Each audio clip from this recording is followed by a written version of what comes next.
तो शिव शिव। वो हमारे शैलेंद्र जी एक लाइन गुनगुनाते हैं बड़े भाव से, वो कहते हैं ना कि ऐसी सुभाना आए ना ऐसी शाम, ऐसी सुभाना आए ना ऐसी शाम, जिस दिन जुबां पे जिस दिन जुबां पे मेरी आए ना शिव का नाम, ऐसी सुहाना आए ना ऐसी शाम, ऐसी सुबाना आए ना ऐसी शाम, जिस दिन जुबां पे मेरी जिस दिन जुबां पे मेरी आए न शिव का नाम, ऐसी सुहाना आए न ऐसी शाम। रहनु का रोज का नियम, शिव नाम के बिना एक क्षण नहीं जाता, एक क्षण बिना शिव नाम के जाता ही नहीं।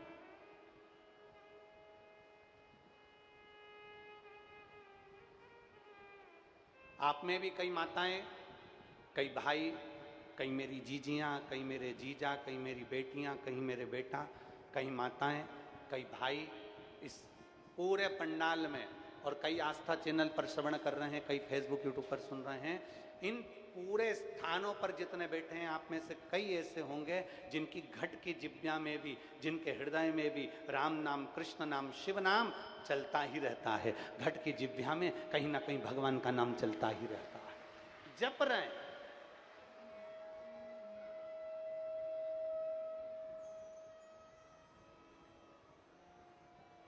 उनकी घट की जिब्या में भगवान का नाम चल ही रहा।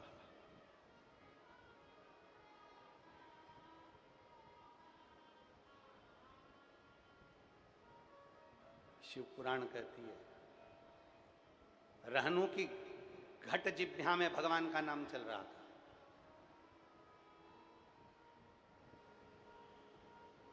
रहनु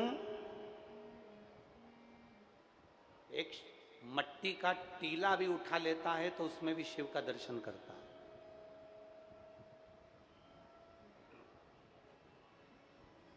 दुनिया में कई लोग ऐसे हैं, दुनिया में कई लोग ऐसे हैं जिनको भगवान भी पत्थर नजर आता है, और दुनिया में कई लोग ऐसे हैं जिनको कंकर में भी शंकर नजर आता है। बोल बम का नारा है, आज जम के बोलो जरा, बोल बम का नारा है। दुनिया में कई लोग ऐसे हैं जिनको भगवान में भी पत्थर नजर आ रहा है। ये तो पत्थर की मूर्ति है, ये तो पाषाण की मूर्ति है, ये तो लोहे की मूर्ति है, ये तो चांदी की मूर्ति है, ये तो सोने की मूर्ति है, ये तो लकड़ी की मूर्ति है। दुनिया में कई लोग ऐसे हैं जिनको भगवान में पत्थर नजर आ रहा है, और जब से दुनिया के लोगों ने शिव महापुराण को समझा है, तब से दुनिया के लोगों को एक कंकर में भी शंकर नजर आता है। कि कंकर में भी शंकर है, कंकर में भी शंकर का प्रतिबिंब दिखता है, कंकर में भी शिव का एक प्रतिबिंब दिखता है, एक बिंदु में भी शंकर का प्रतिबिंब दिखता है। आप लोग ये प्रजापति ब्रह्म कुमारी आश्रम से दीदी आती हैं, कभी आप लोग आश्रम में गए होंगे तो वहां तुमने दर्शन करा होगा। एक बिंदु दिखाया जाता है और उस एक बिंदु से बताया जाता है कि इस बिंदु से ब्रह्मा विष्णु आदि सारी उत्पत्तियां, अर्थात एक बिंदु में भी किसी किसी को शिव नजर आ रहा है, एक बिंदु में भी किसी किसी को बाबा नजर आ रहा है, एक बिंदु में भी किसी किसी को भगवान शंकर नजर आ रहे हैं। एक बिंदु से संपूर्ण सृष्टि का संचालन हो जाता है, एक बिंदु से भगवान पद की प्राप्ति हो जाती है। और वह रहनु एक काम करता है, कंकर को उठाता हाथ में और शिव की स्तुति का स्मरण कर लेता है। एक कंकर को उठाता भगवान शंकर का ध्यान कर लेता है, एक कंकर को उठाता भगवान शिव का गुणगान कर लेता है। कोई कोई कोई। संसार में सब तरह के लोग हैं, किसी को भगवान में भी पत्थर नजर आता है और किसी को कंकर में भी शंकर नजर आता है। ये तो दृष्टि का भाव है, आपकी दृष्टि कैसी है उसके अनुकूल आपको दिखता है महाराज।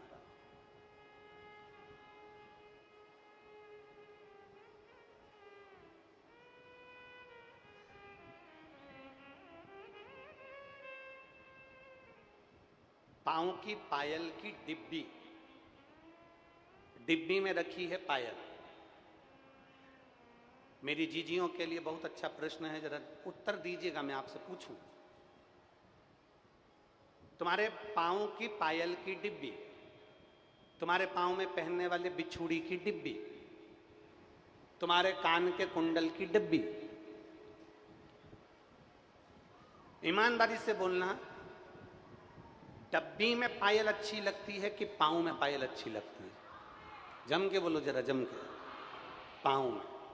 डब्बी कितनी भी सुंदर हो पर डब्बी में पायल अच्छी नहीं लगती।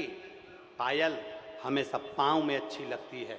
कुंडल डब्बी में अच्छे नहीं लगते, कान में अच्छे लगते हैं। अंगूठी डब्बी में अच्छी नहीं लगती, हाथ में अच्छी लगती है। हार डब्बी में अच्छा नहीं लगता, गले में अच्छा लगता है। उसी तरह मनुष्य दारू की दुकान पर अच्छा नहीं लगता, शिव महापुराण में अच्छा लगता है।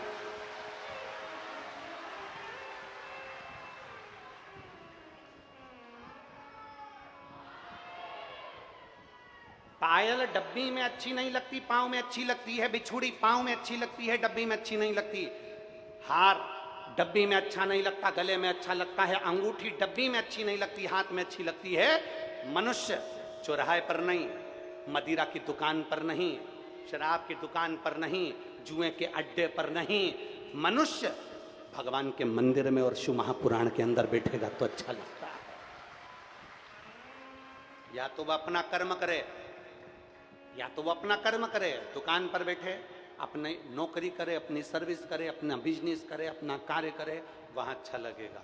परंतु जो मनुष्य फालतू बैठा रहे, पान की दुकान पर खड़ा हो गया, कहीं किसी की दुकान पर खड़ा हो गया, कहीं चौराहे पर खड़ा हो गया, कहीं कहीं खड़ा हो गया, अपना समय व्यर्थ ना गवाइए। दुनिया में सबसे कीमती चीज है, जितना सोना महंगा नहीं, जितना हीरा महंगा नहीं, जितना धन महंगा नहीं, जितनी संपदाएं महंगी नहीं, जितनी प्रॉपर्टी महंगी नहीं, जितना तुम्हारा जीवन का सारा आभूषण महंगा नहीं, उससे ज्यादा कीमती है तुम्हारा समय। उसको व्यर्थ मत गवा देना, ये वापिस आने वाला नहीं है। सोना वापिस आ जाएगा, चांदी वापिस आ जाएगी, प्रॉपर्टी वापिस आ जाएगी, प्लाट वापिस आ जाएगा, कपड़ा वापिस आ जाएगा, जेवर सारे वापिस आ जाएंगे, पर गया हुआ समय वापिस नहीं आएगा। इस समय की कीमत को समझो, और जिसने इस समय की कीमत को समझ लिया, मेहनत करो, अच्छा कर्म करो, अच्छी एजुकेशन के लिए आगे बढ़ो, खूब दिल लगाकर पढ़ाई करो, जितना बन सकता है अपनी कैपेसिटी से ज्यादा अध्ययन करो, जितना पढ़ सकते हो उतना पढ़ो, जितनी लगन से काम कर सकते हो उतनी लगन से काम करो, जितने इंटरव्यू दे सकते हो ज्यादा से ज्यादा इंटरव्यू दो, जितने कंपटीशन एग्जाम में बैठ सकते हो उतने एग्जाम में बैठो। आगे मेरे भोलेनाथ की मर्जी कि तुम्हें मंजिल तक पहुंचाएगा। आप अपने समय की कीमत ही ना जानो। मेरे पास में सोने की अंगूठी है 10,000 की, 20,000 की, ये कीमत वाली हो सकती है, ये बाद में फिर मिल जाएगी, पर जो समय निकल गया, जो समय चले गया, वो वापस नहीं आएगा। आज कथा का कितना दिन हो गया? जम के बोलो जरा। 5 दिन। कितने दिन बचे? 2। कल का दिन हो जाएगा, परसों का दिन हो जाएगा, 2 दिन की कथा और रहेगी। तुम तुम्हारे घर, हम हमारे घर, भगवान की भक्ति में तुम भी डूबो, भगवान की भक्ति में हम भी डूबे। जो रह गए, जो रह गए वो बाद में पछताएंगे, हम तो हमारी दुकान से फुर्सत नहीं मिली इसलिए हम कथा में नहीं जा पाए, हमारे पास में समय नहीं मिला, हम कथा में नहीं पहुंच पाए। अरे शिव महापुराण की कथा कथी है, अगर दिन में भी शिव महापुराण की कथा में नहीं जा सकते तो ये शंकर के भक्त रात में भी सत्संग करते हैं, 2 मिनट मिलकर इनके साथ में सत्संग कर सकते हो, भजन कर सकते हो। ये तो गंडई का कुंभ का मेला है।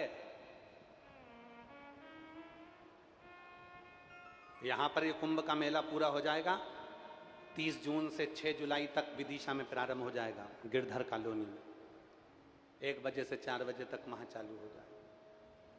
ये तो कुंभ का मेला। हम उज्जैन जुबा पे मेरी आए ना शिव का नाम, ऐसी सुभाना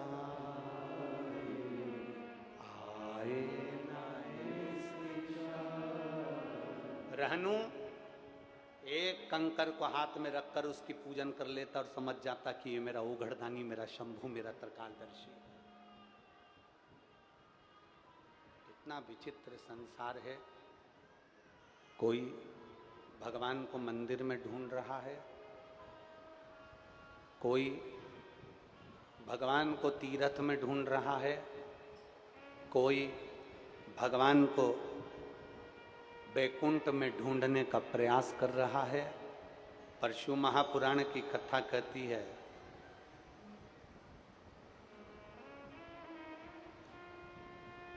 भगवान कहाँ मिलता है।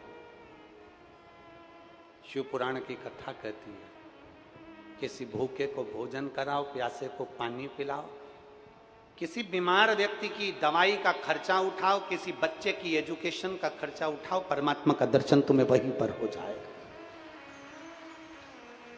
भगवान का दर्शन तुम्हें वहीं पर हो जाएगा, तुम्हें कहीं जाने की जरूरत नहीं पड़ेगी। तुझ में राम, मुझ में राम, सब में राम समाया है, जित देखो उत राम की ही माया है।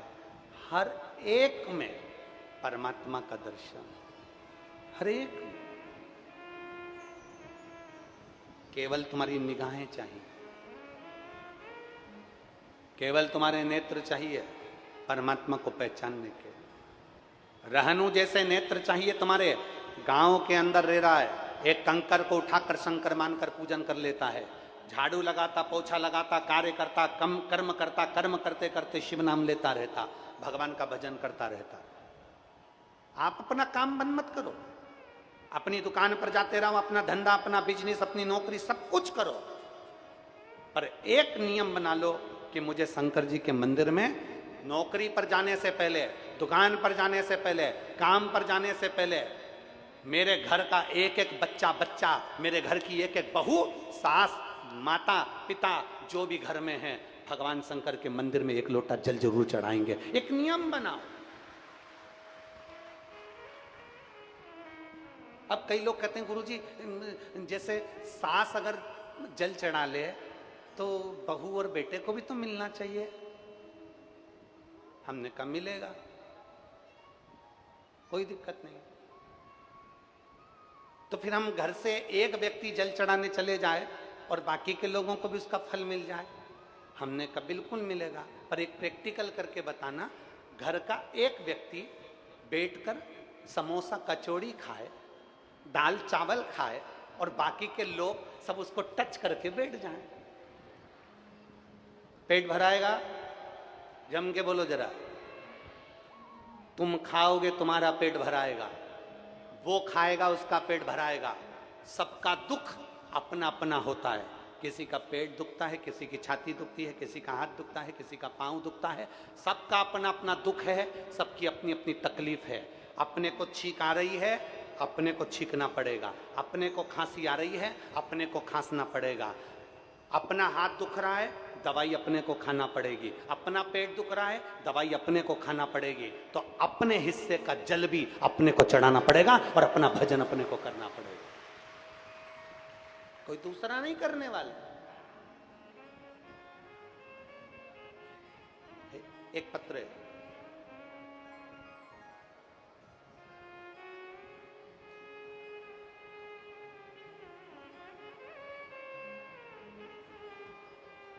एक बात है, छत्तीसगढ़ वालों के हाथ में भगवान ने हुनर तो बहुत दिया है। कितना सुंदर डिजाइन बनाया है। बहुत बहुत साधुता आपको, बहुत सुंदर। सबले बढ़िया छत्तीसगढ़िया।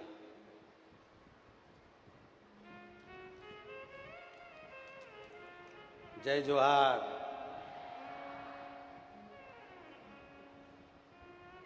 रुक्मणी हुकुम चंदन मालागर।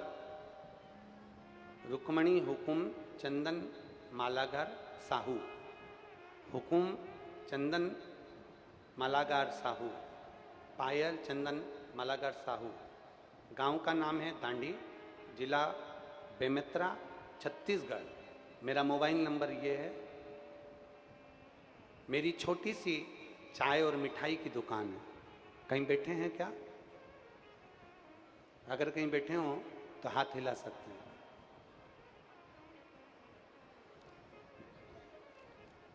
अगर कहीं बैठे हो तो हाथ हिला सकते हैं।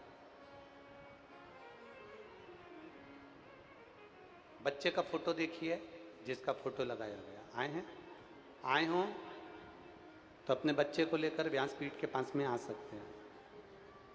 पहले बच्चे का फोटो देखो एलईडी पर, आस्था चैनल पर, जिसका उन्होंने फोटो लगाया। हमारा छोटा सा परिवार था गुरुजी।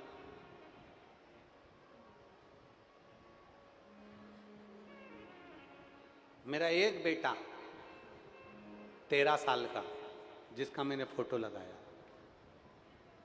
2020 में मेरा 13 साल का बेटा बीमार पड़ गया। बीमार पड़ गया तो हम उसको हॉस्पिटल दिखाए, बड़े बड़े हॉस्पिटल में उसका इलाज करवाया, पर मेरा 13 साल का लड़का नहीं रहा, मर गया। हमारा 13 साल का बच्चा मर गया, जिसका मैंने फोटो लगाया है गुरुदेव। एक तो बड़ी मुश्किल से तो संतान हुई थी, और 13 साल तक मेरा बेटा मेरे साथ में रहा, और 13 साल के बाद मेरा बेटा अचानक बीमार पड़ा, उसके प्राण छूट गए, वो मर गया। उसके जाने के बाद हम लोग सब टूट गए, बहुत चिंता मन में ग्रसित हो गई, क्योंकि घर में कोई संतान नहीं थी। डॉक्टर को दिखाया, डॉक्टर बोले कि अब तुम्हें संतान नहीं हो सकती, क्योंकि तुम्हारी उम्र हो गई है। अब मेरी उम्र हो गई तो संतान कैसे हो? फिर हमने आईवीएफ करवाने का सोचा, और आईवीएफ करवाया तो भी संतान का सुख नहीं हुआ। जब संतान का सुख नहीं हुआ, आईवीएफ भी करवा के देख लिया, सारा कार्य कर कर देख लिया, पर संतान का सुख नहीं हुआ। डॉक्टर ने कह दिया अब तुम्हारे घर में औलाद नहीं होगी। तब हमारे पड़ोसी के कहने पर हमने पहली बार सफेद आंकड़े की जड़ का प्रयोग करा, और बाबा से प्रार्थना करी। शिव जी के मंदिर जाती, 1 लोटा जल चढ़ाती, पशुपतिनाथ का व्रत करती, बाबा पर चढ़ा हुआ जल पीती, शंकर जी के मंदिर जाती और बेलपत्र को खाती। नंदी के पास बैठकर तुमरुका जी का नाम लेकर तुमरुकेश्वर महादेव का जाप करती। बाबा देवादिदेव महादेव ने ऐसी कृपा करी, डॉक्टर ने कहा था तुम्हारी उम्र हो गई है, संतान नहीं होगी, तुम्हारे घर औलाद नहीं हो सकती। आईवीएफ भी फेल हो गया, और मेरे देवादिदेव महादेव ने शंकर जी पे चढ़े हुए जल से, बेलपत्र से 2023 में मेरे घर में संतान की प्राप्ति हो गई। मैं बाबा को धन्यवाद देने के लिए। जो 13 साल का बेटा मर गया, और संतान का सुख आगे नहीं है, संतान का सुख नहीं, चले गया।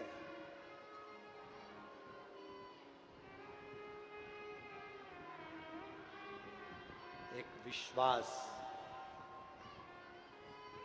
एक भरोसा, एक दृढ़ता, एक लगन जब व्यक्ति के भीतर होती है तो परमात्मा का दर्शन जरूर होता है। अभी हमने कथा में कहा,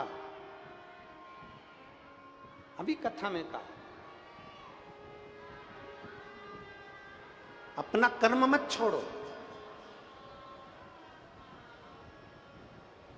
अपने कर्म को करते रहो, और जितना जितना कर्म करते रहोगे उतना उतना परमात्मा के नजदीक जाते चले जाओ। कर्म नहीं छोड़ना, भगवान का दरवाजा नहीं छोड़ना, भगवान की चौखट नहीं छोड़ना। और प्रभु तेरा साथ ना छूटे रे, प्रभु तेरा साथ ना छूटे रे, छूट जाए संसार, प्रभु तेरा द्वार ना छूटे, प्रभु तेरा साथ ना छूटे रे। ओ भोले तेरा साथ न छूटे रे, छूट जाए संसार प्रभु तेरा साथ न छूटे। भगवान से प्रार्थना करते रहो, अपना कर्म करते करते अपने कर्म के अनुकूल चलते चलते भगवान की विरल भक्ति को प्राप्त करते रहो। रहनु भगत भगवान शिव की विरल भक्ति को धारण करता है। रहनु भगत एक कंकर को उठाकर उसका स्मरण करता है। रहनु भगत भगवान शिव की भक्ति, आवाज गूंज रही है उसको थोड़ा कंट्रोल करिए। रहनु भगत भगवान शिव की अविरल भक्ति में डूबा रहता है। रहनु भगत भगवान शंकर की अविरल भक्ति में दिन रात लगा रहता है। शिव नाम में भगवान की अविरल भक्ति में चारों तरफ डूबा हुआ है, चारों तरफ। भगवान शिव और पार्वती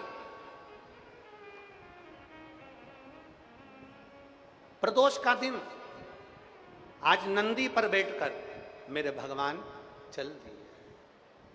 प्रदोष का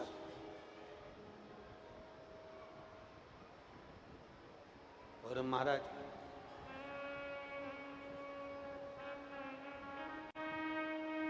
भगवान देवाधिदेव महादेव नंदी पर बैठकर भगवान शंकर बड़े आनंद के साथ